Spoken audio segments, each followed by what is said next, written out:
Sira ba ang keyboard ng inyong mga laptop mga idol at wala kayong magamit? So, pwede natin gamitin ang keyboard sa ating laptop na yung screen keyboard natin. Okay? So, saan ba natin makikita yung screen keyboard natin? Okay? So, may dalawang way kung paano natin makita yung screen keyboard natin, no? So, una, pwede tayong pumunta rito sa kanyang search bar sa gilid. Ayan, type lang natin dyan yung on-screen keyboard. Okay? Ayan. So, lalabas na yung ating keyboard. Ano? So, ito guys. Ayan. And then, pangalawang way natin, yung shortcut na gagamitin natin dito para mailabas natin yung kanyang keyboard. Ang gagamitin natin yung shortcut key ay Control plus Window plus O. Ayan, no? So, ayan yung keyboard natin mga idol. Okay?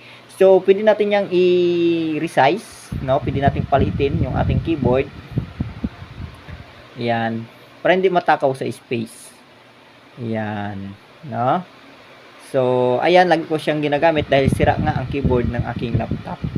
No? Ayan. So, dyan ko siya nilalagay sa taas. No? Ayan guys. No? So, kung nagustuhan mo guys yung gitong klase ng video, don't forget to follow, like, and share.